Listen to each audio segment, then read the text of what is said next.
Janet Perkin, and I'm going to tell you about my hobby, which is antique collecting. I think this first started when I visited my grandparents' house, which was a 17th century farmhouse on the outskirts of Sheffield. And we used to visit there every Sunday.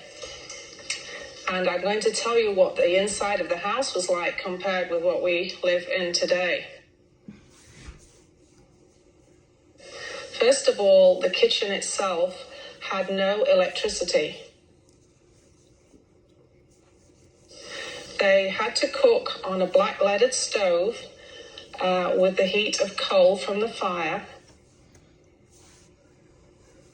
This was kept gleaming all the time by my grandmother, who polished it regularly. There was a huge pine table in the kitchen with an old red settle where the farm workers used to come in and sit and have their breakfast and lunch. Also, there was an old stone sink there. We had no running water. They had to go into the garden and draw water from the well. At night time, we all had to use a paraffin lamp to light the room, and then a candle we used to take to the bedroom. In the bedroom, we had beautiful pottery jug and water, a water jug to wash with instead of having the bathroom.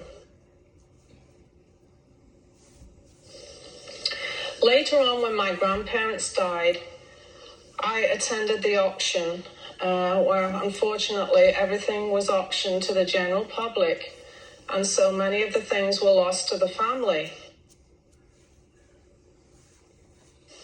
There's many things I wish I would have been able to have, like the old monk's bench, which was in fact a bench which also made into a table, a very rare piece of furniture. I did manage to collect an old green platter and a gold Noritake coffee set, which I still have today. Later on in life, I did inherit other pieces from members of the family, such as a grandfather clock from my mother-in-law, which had been in the family many, many years, and we still have it today. When I was in my late 20s, I got the real antique bug, and I used to attend many estate sales, auctions, even garage sales. And throughout the years, I've collected a wonderful collection of Victorian furniture. In fact, if you would enter my living room today, you would see a beautiful mahogany sideboard, and on that you would see a beautiful Victorian silver tea set, coffee pot, and then also in the room you would see a beautiful chaise longue for reclining on. And it's a beautiful room with lots of prints, botanical prints that were popular in Victorian times. Now, my family room, which is very, very different, reminds a lot of people of a British pub. Because you will see a big fireplace, red brick, with a big oak beam across. Now, on the fireplace, there are many, many horse brasses, which are brass good luck charms used on the old farm horses years and years ago.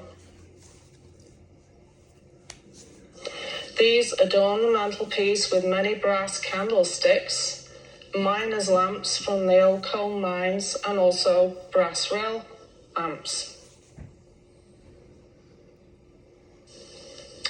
Now, also in the family room, you will find a huge oak table, very similar to the one in my grandmother's kitchen. Here is where our family meets every Sunday evening.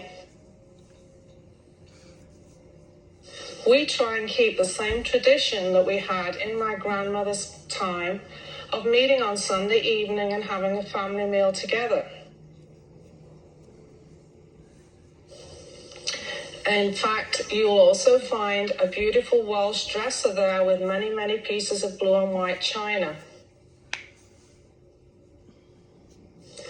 Now today, my children just don't appreciate many of my antiques, but I hope that one day they will, because these are things that have been treasured through members of the family and through my life, and I hope one day they'll come to love antiques just as I do.